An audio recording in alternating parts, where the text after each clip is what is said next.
everyone. Welcome back to EdPath Coach. Today, I am talking with Sarah Simpkins, a friend of mine who's also a mental health professional. And we're talking about mental health as we're recording this in July, and students and parents are starting to think about that transition back to college, and talking about how mental health can play a role in that space, and kind of just going to give us some things to think about, processes, just suggestions and tips. So before we get started, though, I'm going to let her introduce herself and tell us a little bit about her background. Yeah, hey, I'm Sarah Simpkins. I'm a licensed mental health counselor. I've been practicing for about 12 years. So I started up in Chicago. I did my master's program at Adler. At that time, it was the School of Professional Psychology. Now it's Adler University. Got my master's in counseling with a focus in art therapy. So I'm also an art therapist. And I was up in Chicago working with adults with like severe chronic mental illness for 4 years. Then we moved back to Indianapolis, and that's kind of where I transitioned into working more with like youth, teens, and families. And for about 6 years was at a high school here in Indianapolis, working exclusively with teenagers in that setting. Yeah. That's where we met. Yeah, I that is where was we looking for met. them while you were there. So thank you for taking time today. I appreciate it. Absolutely. Teens have a special spot in my heart. It's a Mm. hard, it's a hard time. Yes, they've always been my favorite population to work with too. So Yeah. it's a hard time, but it's also like this magical sort of time too, right? When you can like all these, there can be possibility, lots of possibilities. Yeah. So Growth, discovery, your brain's still really like plastic and forming and yeah, adapting, learning. Yeah. yeah, I always say at the best, this process of educational path choosing, whatever that looks like for folks, is like a possibility of self-growth and discovery. It can Mhm. be such an opportunity to figure all that out. But unfortunately, oftentimes that isn't what ends up happening. It feels like this pressure cooker, and that's what we're trying to work against here. Yes. Um, Mhm. and especially as we prioritize mental health throughout this process. So let's talk a bit about in students that you've had conversations with, how that transition to college can impact mental health, or once they get to college, how that can impact mental health. How do you see that play out?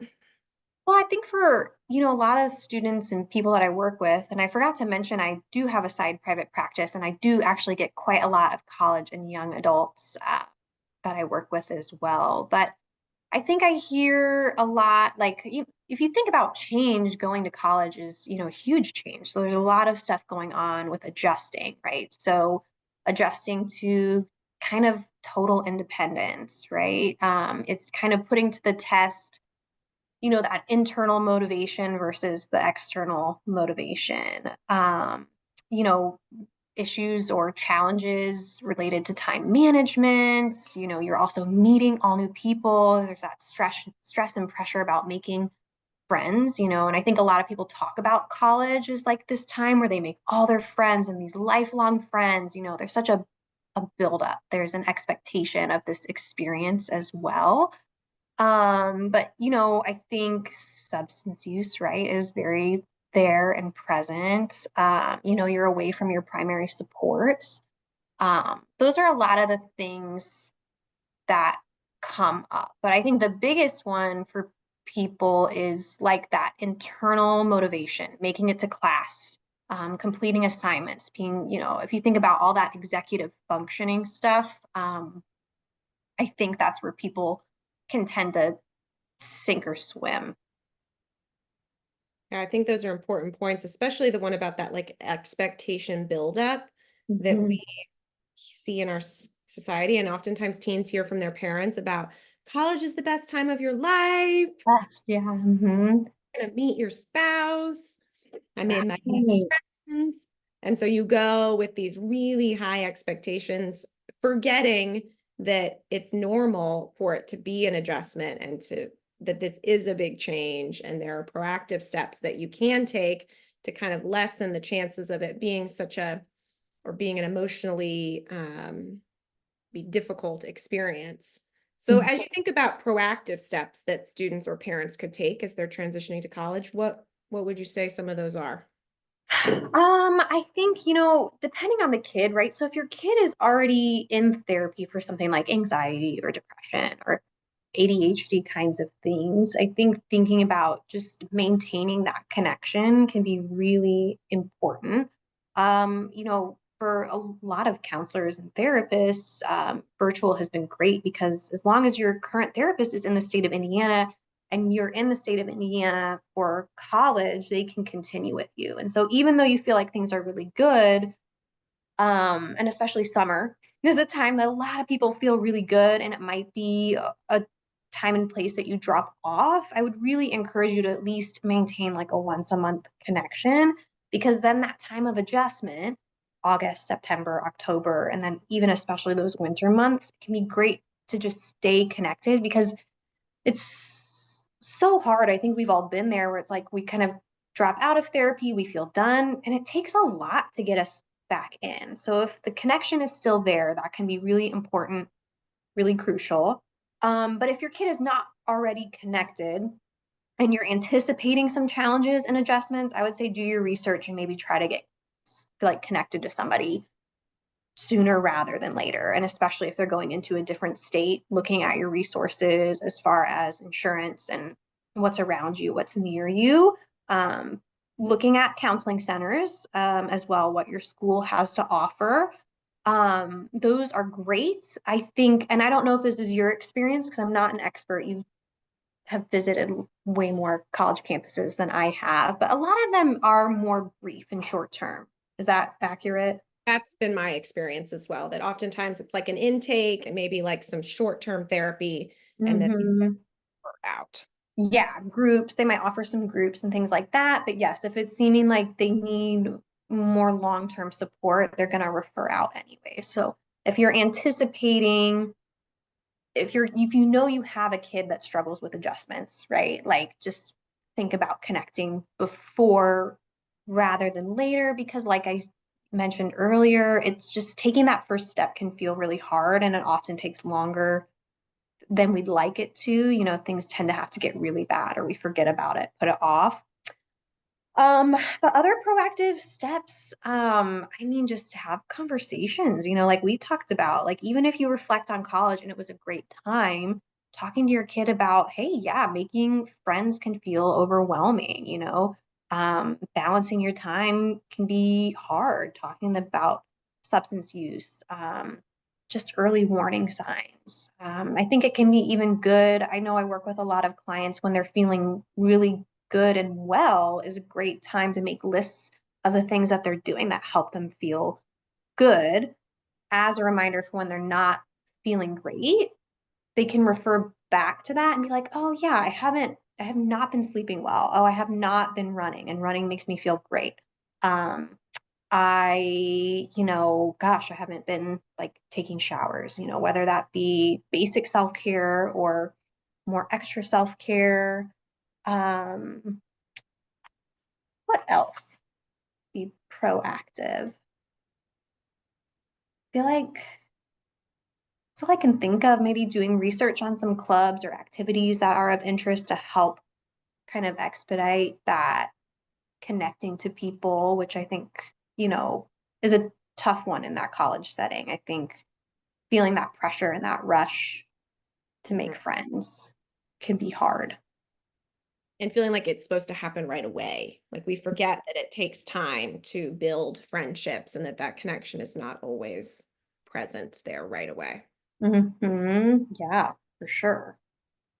Yeah, I think those are the things that I can think of, but you can't overemphasize the basics of self-care that I think when you're really young too can, just slip away, like sleep, eating, exercise, drinking enough water. I think even for a lot of kids looking at caffeine, how much caffeine they're intaking can increase anxiety, looking at their substance use, just talking to them honestly about that and how those things can impact their overall mood and health, not from an abstinence kind of a place, but just a general something to check in on. Mhm. Mhm. I think that's important too, and that it's okay to that it can be helpful. I always tell parents too, it's helpful to talk to your kids on the phone. So get out of like the texting all the time because it's easier to sort of push off and not have as deep of conversations if you can get them on the phone, to actually like really check in on their voice and their tone. And even if you can FaceTime and check their nonverbals, that can give you a better sense of how things are really going. And also as a reminder to parents, I was talking to, I don't remember who, but that sometimes kids will be really upset about something in the morning and then you might check in the afternoon and they're doing okay. And that this change is hard. And as a parent, you're going to have to sit with some of your own discomfort of like this, you aren't there to check on them and make sure everything is okay. And Mhm. like your own anxiety around that process can be make it more difficult for them if you're unable to kind of work with your own stuff too. Yeah, yeah, it is a challenge for parents, right? You can't just rush there. I mean, maybe you can, but you shouldn't, right? Giving Yeah. them some space to work those things out. Absolutely. Mhm. Yeah, I think getting on a good like schedule too, once your kid knows their classes and like their that routine and schedule, I think even just scheduling in phone calls can be really helpful. And that way they don't slip away, right? Because you're not, I think, yeah, we can be in that routine of just texting, which is okay, is fine. But like you said, a FaceTime or a phone call can be really helpful, especially with that sense of connection and that sense of care. Mhm. Yeah, Mhm. somebody they can count on to your point too about having like a standing monthly therapy session, right? Mm. Like if they're struggling, sometimes it can be hard to reach out to mom or dad if you're, you know, feeling, self-conscious or nervous about it. But if you know you already have this phone call that happens every week anyway, then maybe it's easier to for them to have that to start that conversation too. Oh, I think we're frozen.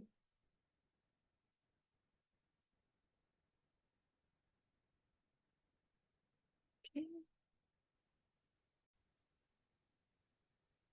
We had a little technical difficulty there, if anybody noticed a little jump, but I think Yeah, we're back. I think so. I think we're back. But yeah, I even think, scheduling phone calls with like siblings or friends, things like that can also be Mhm. really helpful. That way it's on your calendar and it doesn't mean you have to be rigid about it. If something comes up, but you can get back to it the next week. Um, so creating schedules and structure without rigidity, right? But, something that is there and solid, and that even if things happen and get a little out of whack, you can come back to is always really helpful. For us all. Um, One thing that we touched briefly on and I've written about on my blog is the process of requesting accommodations in college.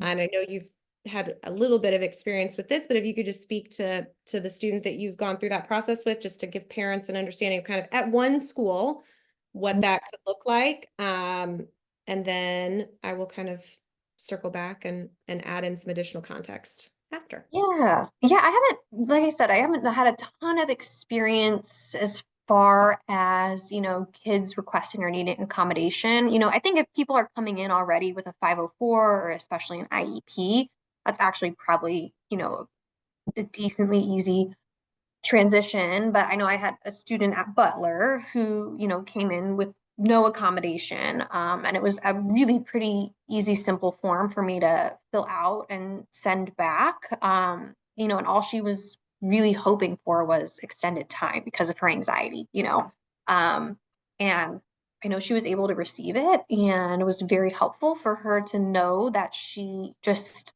had the time and could take her time to finish things as completely as she wanted to. Um, and I know I was chatting with you earlier about IUPUI, at least when I had sent somebody there, but also just in exploring their CAPS program, they have their own psych testing. That probably if somebody's needing an accommodation, even if they require that, I believe, can provide that. I can't speak with a ton of authority on it, but most college campuses are going to have a counseling program and a place that you can submit that information to. Yeah. I think that's important just to illustrate to people that the accommodations process is available to students that have mental health concerns, even if you've never had accommodations in high school before.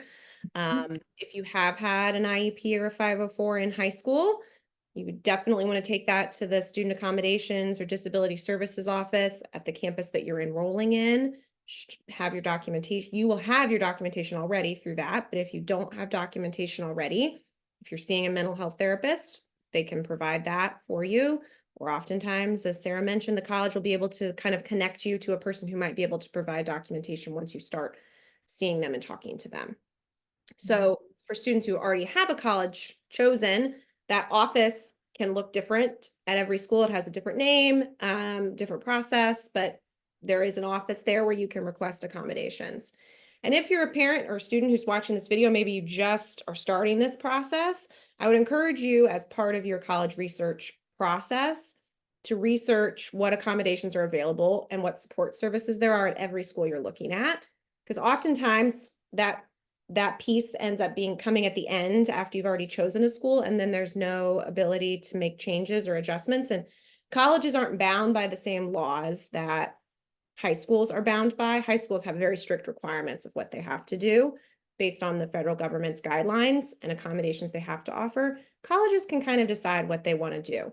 And so you really want to try and have a conversation with those schools accommodations officers as part of your college research process. And also, to Sarah's point about IUPUI, which is now IU Indianapolis, and their office is probably looks a lot different than it did when they were IUPUI. And if there's a new person managing the program, it might look different.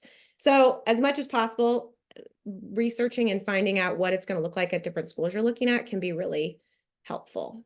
Mhm. Um, what other resources do you think are helpful for students and families as they're thinking about this transition? Other places to kind of look and get help from?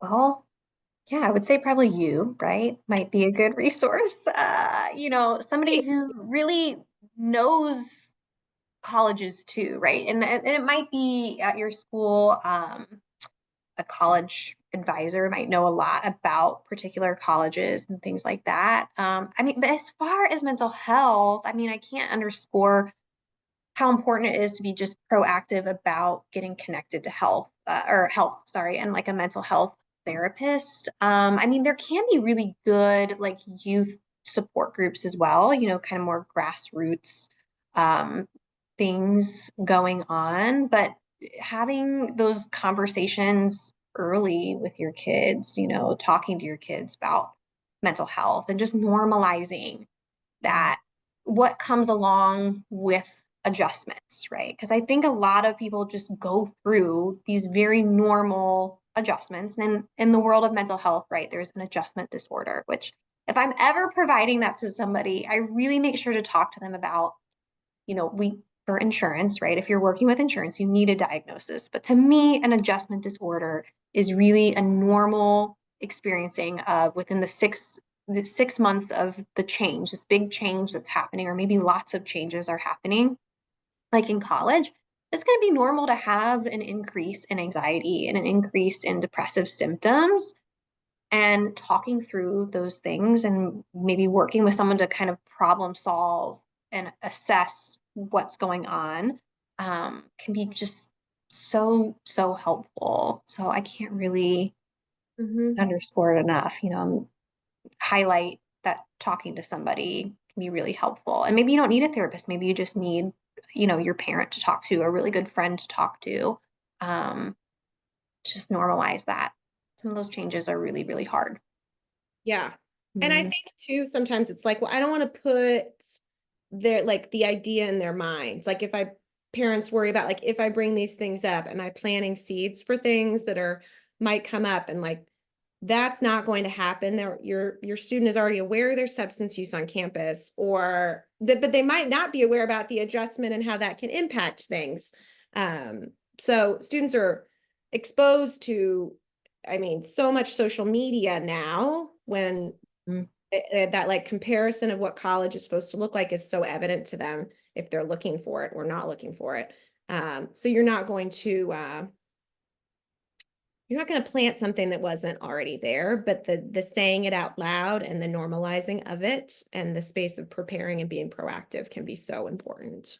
Hmm. Yeah. And I think how you talk about it can be really important. If you're really anxious about it yourself, right? Checking in and you're maybe providing too many scenarios, you might cause your kid to shut down and not want to talk about it with you because you're stressing them out, right?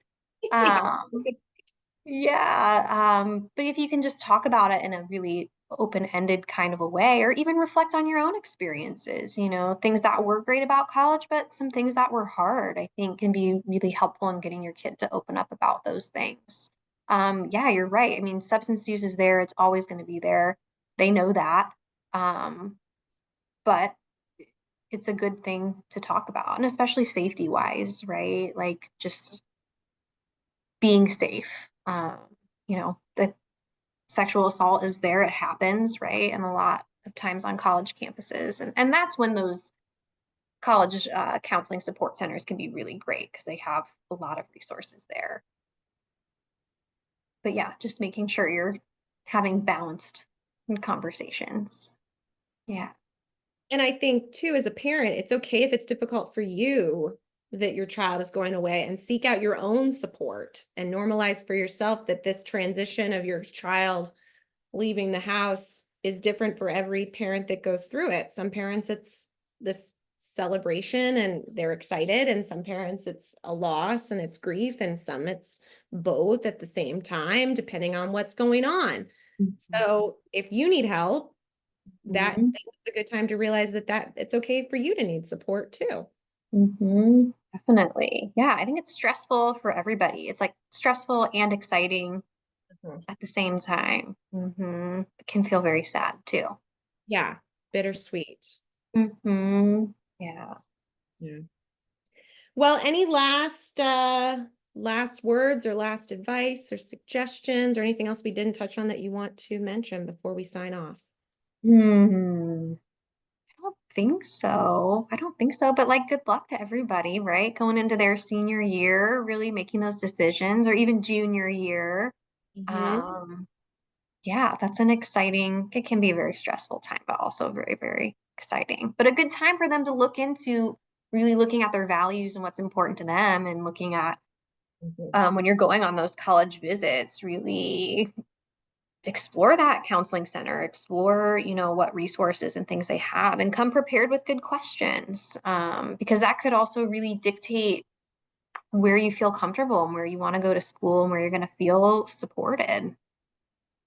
That's such a great way to kind of tie us all the way back to the beginning where we started about self-growth, and that this is an opportunity to like build self-awareness and figure out what's important to you. And like the first time in your life for a lot of students that you are the one that gets to drive this choice. And so it's a time to figure out what is important to you. What are your values? What do you hope to get out of college? Why are you going? Uh, Mhm. and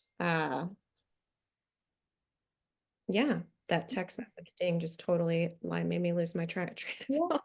that's okay. I did think of something. I know this would come up a lot in my office. And I don't know if this comes up for you, is I think, and I remember feeling this when I went to college, is I think there can be a stigma about changing your mind or like transferring, right? Feeling like this decision that you make is like forever and you're a failure if you change your mind, or it's like a different experience than you thought. And I think as parents, like you can normalize and talk to your kids and tell them up front, like make the best decision you can based on the information that you have. And if you change your mind and it's a really terrible experience and doesn't have the supports that you want, or it's not as good of a fit, or you change your mind on programming, like that's okay, right? Life is also about pivoting Mhm. and being able to really assess, like, hey, this is either working or not working for me, and I do have power to change that. Obviously giving them some room for some distress and growth and things like that, but knowing that you can pivot, you can change, you can make different decisions in your life based on what is happening, working or not working. So I think there's a lot of fear and anxiety in the students that I've worked with about if things don't work out, feeling like that's not good. Right. I will have let people down. I've disappointed you. What Spend all happens if this you make money. a Yeah. choice and it's the wrong choice? I Mhm. talk a lot with students about there's no like right choice, like there's no right answer. We can't you make the best decision with the information you have at the time that you make it, and it might not end up being the choice that you stick with long term, and that is okay because Acture clear the other thing I talk about a lot is clarity comes through action. So Mhm. oftentimes we can't figure out if something is the right choice without like actually trying it and doing the thing, because our brains can come up with all sorts of scenarios and what ifs and maybes, but till we actually get out there and do it, we can't figure it out. Oh, you can't know. Yeah. Maybe you dreamed about East Coast and you're there and you miss your family terribly. And it's a good check in for your values and what's really important, and it helps you shift into, coming back closer, right? Um, Mhm. yeah, for sure. But that comes up. So I wanted to make sure I Yeah, talked. no, that was thank you so much for bringing that up because it's so important. And such an important piece of this process. So Yeah, absolutely. Thank you for having me. thank you for your time. Yeah. And we will talk again soon, I'm sure. Okay. Sounds good. Thanks, Anne. Bye. Bye.